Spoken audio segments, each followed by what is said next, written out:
Welcome here to more TALKFCB and welcome to Euro 2020. Yes, it has taken a year longer to get here. The tournament, of course, postponed last summer due to the COVID outbreak. But right here and now, it is time for some summer international football. And right here on the channel, we are going to be staying right up to date with everything that is happening in this tournament. Today, coming up for you, I am back home and ready to give some predictions for the entire tournament ahead. So sit back, relax, and let's get right to it. And today's prediction video is coming to you courtesy of the OneFootball app, which is the best place there to stay well up to date with everything that is going on in Euro 2020. And OneFootball need your help. They want to find out which nation has the most supporters ahead of the tournament. So if you just follow the link there in the description, you'll basically select which nation you are backing and supporting in the Euros. And if you do participate, you're also going to be entered there into an exclusive draw to be in with a chance of winning the official England Euro 2020 jersey. So go ahead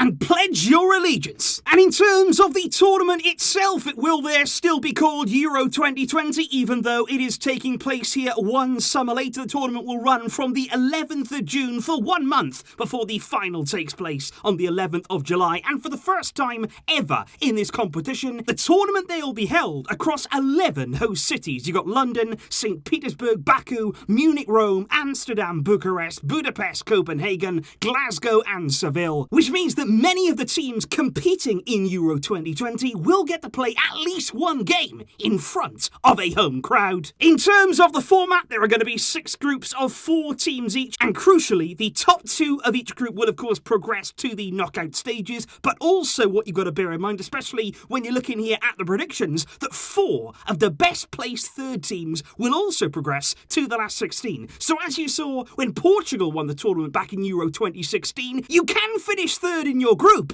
and still make it deep into the tournament. But if we start first of all with Group A and exactly how we see this group going, it does contain Turkey, Italy, my own nation, Wales. I'm going to try not to be biased here at all, and also Switzerland there in that group. And I've got to say, apart from maybe Italy, who could be a step above the rest, I do believe the rest of this group is going to be very, very competitive. I don't think Wales have been as strong as they were back in 2016. We've had a number of injuries in our team. We've also had a lot of uncertainty surrounding our coaching situation. Turkey were a team that in qualifying they were very, very good defensively, but can they score enough goals to get out of their group? I'm going to say here, very, very close, but Turkey coming in 4th, which seems harsh because I do not think they're a bad team by any stretch of the imagination. In 3rd, I'm going to go with Wales. I don't think we are going to push there for the top 2 spots, but we will be fighting maybe for the best placed 3rd team. And then the top 2, I'm going to say Switzerland there in 2nd, with Italy going through as group winners. I think Italy there under Mancini, they're a very solid team. They've got goal scorers as well in their team. If Immobile can really hit the ground running, then they could certainly go deep in this tournament. But I'm going to say there, Italy, Switzerland,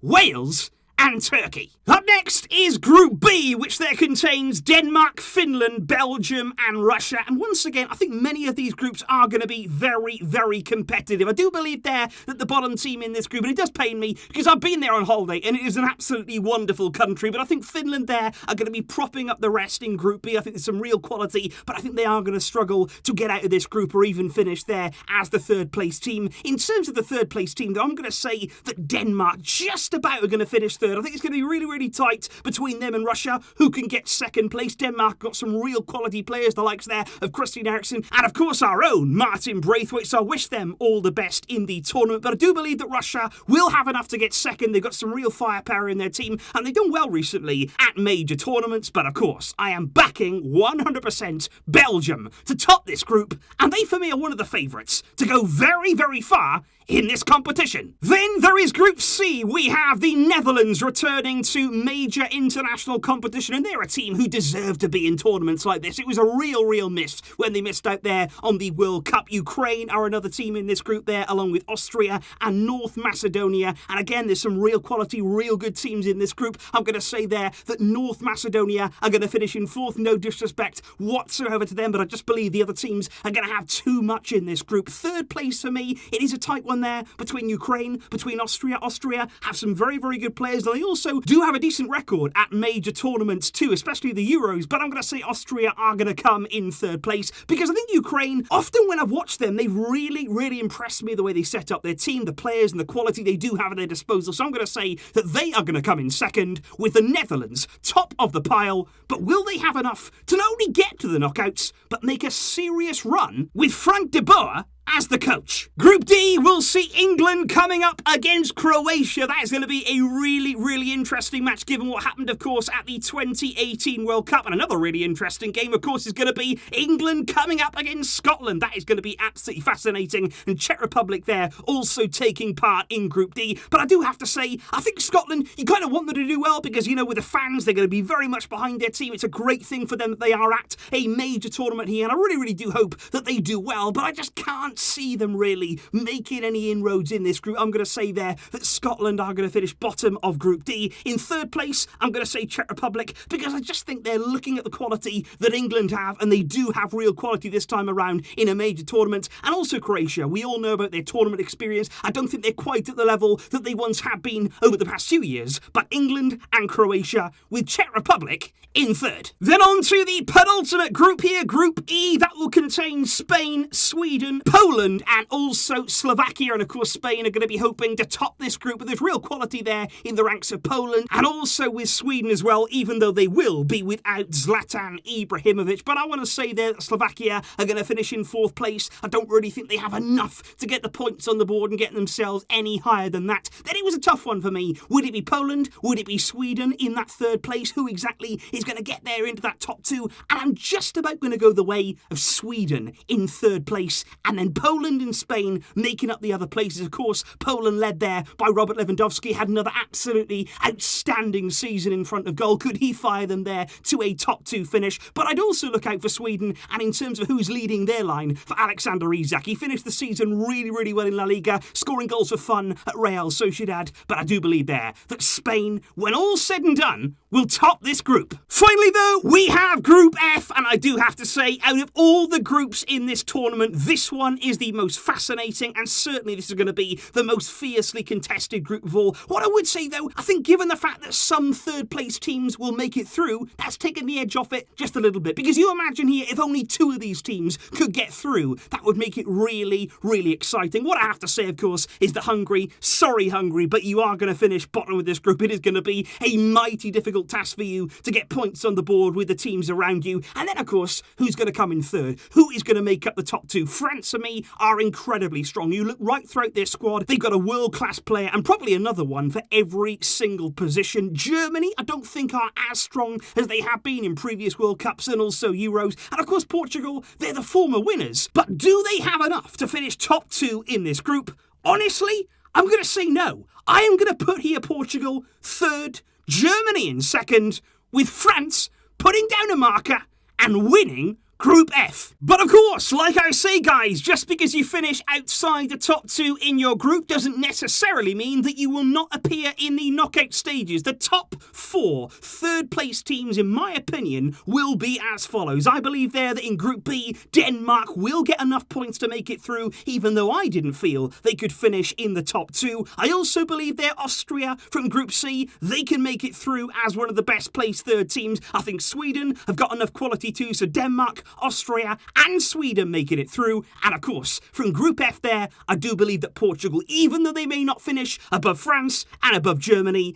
they should have enough to make it through just about to the knockout stages. Which means that this is exactly how the round of 16 will look. You will have an absolutely mouth-watering clash there between Belgium and Portugal. Italy will come up against Ukraine, France against Denmark, Croatia against Poland, Spain against Austria, and look at that there. Should Germany finish second in their group, and of course if England should win theirs, it could be England against Germany in the round of 16, the Netherlands coming up against Sweden, and right there Switzerland coming up against Russia in the round of 16. And if we start then with that Belgium against Portugal clash, I do genuinely believe that Belgium once again are one of the favourites for this competition. They have so many incredible players there at their disposal, the likes of Kevin De Bruyne there pulling the strings from midfield, and of course then Romelu Lukaku. He for me me, following on from his season at club level for Inter, he could be a massive, massive player in this tournament. So I'm going to say that Belgium are going to eliminate the reigning champions Portugal here and make it through to the quarter-final stage. When it comes to Italy against Ukraine, I do believe that despite the quality that Ukraine have, and although I wouldn't be too surprised if there was an upset, I can see Italy navigating their way through that game and setting up a really, really exciting clash there in the quarter-final stages against Belgium. France, I do believe, will comfortably get the better of Denmark. They're a team who I think will just take care of what's in front of them in this tournament. They've got their experience now behind them. They've got so many good players, and I believe they will take care of Denmark and get through to the quarters. And then Croatia-Poland. Usually in years gone by, I would have said, you know what, Croatia will get the job done. They've certainly got the quality. They've got the players in their team. But I do feel as though Croatia, they're just aging a bit now. I do feel as though many of those key players, the likes of Modric, Rakitic, Perisic, Mandzukic, all of these kind of players, they are getting on now in their career.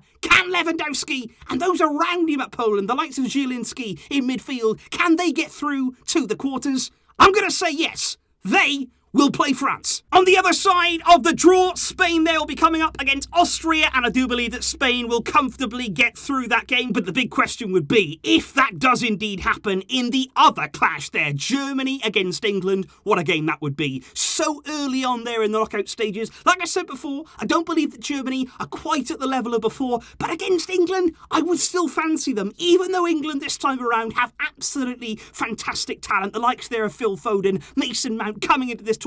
They have the potential to tear this tournament up, but still, if they came up against Germany, that tournament factor, the pressure that they would be under, I would still fancy Germany here to find a way to get the job done and win to set up a fixture against Spain. Then the Netherlands against Sweden. Even though Sweden do have, like I say, plenty of attacking firepower, I do believe the Netherlands will make it through. They have a fantastic array of talent there, the likes of Memphis Depay, Frenkie de Jong in midfield, and of course they are without Virgil van Dijk, but they still have De Ligt there at the back, so I think Netherlands will make it through there to the quarter-final stage, and I do believe that Switzerland have the potential to knock out Russia and book their place in the quarters. And indeed, if we do kick off now with those quarter-final games, starting there with Belgium up against Italy, and that would be a really interesting, I feel, contrast in styles. Belgium under Roberto Martinez, they're very free-flowing, they like to go forward, they're always going to look to be on the front foot, but I think Mancini's Italy, they could cause them problems. Italy there, the traditional Italy side, they know how to set themselves up, they know how to shut teams down, but I would still, in that game there, fancy Belgium to just about have enough, just about get the goals there to get them over the line. Belgium, for me, will make it to the semi-final. I think France against Poland, that would be an interesting game in some ways, but I think France would take care of Poland. France there, for me, look destined to make it very, very far in this tournament. They are going to reach the semi-finals, and in doing so, could come up against Belgium. What a clash that would be. And then, of course, the other side of the draw. What a brilliant fixture it could be there. Germany getting the better of England, but will they get the better of Spain? And on paper, that is an absolutely bumper clash. And I do think, actually, that Spain coming into this tournament, I do feel like they're a bit underrated, because I think, yes, they're not as good as, the World Cup teams who won it, the European champions that we've seen from them in the past, but I do believe if they can get a goal scorer, if they can get Morata finishing chances, or Gerard Moreno finishing chances in their team, they've got so much quality elsewhere, and I do think that Spain could surprise Germany, who, like I keep saying, are not quite at the huge levels that we'd often expect from them. And as for the final place there in the semi-finals, the team who will go on and face Spain, in my opinion, it will there be the Netherlands, and that would set up an absolutely fantastic Final Four. You've got Belgium up against France, you've got Spain up against the Netherlands. I would certainly sign up right now for that Final Four and for those games to take place. That looks absolutely brilliant on paper, and I think Belgium and France, that is a game there that I could see being played out at unbelievable intensity, end-to-end stuff, plenty of goals. Wouldn't be surprised at all if a game like that went to, extra time, penalty shootout. We will definitely have drama in this tournament, but when it all comes down to it, in the end, for me, the world champions, they will find a way through. They've got Mbappe, they've got Griezmann, they've got players there. If Benzema can get himself fit and recovered, even Olivier Giroud, they can score goals here, and they, for me, will make it to the final. And joining them, Spain against the Netherlands. This, of course, a repeat of the World Cup final. And although both teams, to me, they have a lot of good players, and both teams, to me, play a really nice style of football, I do believe that in this particular game, Luis Enrique Enrique can get the better of De Boer. I don't really think that he's the coach who's going to take Netherlands to that final, to actually deliver on that big occasion. For me, he changes the system far too often. There's a bit of uncertainty there surrounding the players that are out there on the field. Luis Enrique has got a real together squad there. They play with a lot of intensity. They run and run and run. And that is why, for me, my final of Euro 2020, it would be France up against Spain, and that would be an incredible fixture. Because I do believe, guys, that on the one hand, you would probably say, looking at Spain getting to the final, that would be a bit of an overachievement on their side. I think many people sort of writing Spain off, saying, you know, what, they're going to get knocked out in the semis, in the quarters, they're not what they used to be. And I can understand all of those arguments. But on the side of France, they're a team right now who are red-hot favourites. It wouldn't be at all anything surprising for me to say here, you know what, France are going to win the Euros. And quite honestly, they should win the Euros. Looking at the squad they have, looking at the players at their disposal, they are rightly favourites of this tournament. And to be honest, the only way that I don't see them winning, the only way that I don't actually see them here following up on that World Cup win and winning here in the Euros, is if they beat themselves. Because I would look actually at something that happened yesterday between Mbappe and Giroud. Apparently there Giroud felt like his teammates weren't really passing to him, weren't really there giving him the opportunities. Mbappe apparently was really angry after that. And France do have a bit of a reputation there for falling out at tournaments, creating these unnecessary distractions. So for me in that final there, Spain have the ability, they have the quality. France will have to keep focused. That is what they will have to do to win this tournament. But I do believe, if nothing gets in their way, if no unnecessary distractions arise, they will win Euro 2020. France are my champions. So those there, guys, are my predictions for Euro 2020. And of course, you guys are not going to agree with everything that I've said, and that is absolutely fine, because what I want to know from you now is, what are your predictions in terms of your winner? Who do you believe there is going to win the tournament outright? Who do you believe is going to be the top goal scorer, the top assister? Which team do you feel like may have a really good run? Dark horses potentially here in the tournament. Let me know all your predictions and all of your feelings ahead of this tournament down below. I'm really excited, and I'm going to be bringing you plenty of content. Make no mistake about that. Thank you for watching, guys, and for getting involved here ahead of tournament kickoff. But until next time, as always, it's Euro 2020.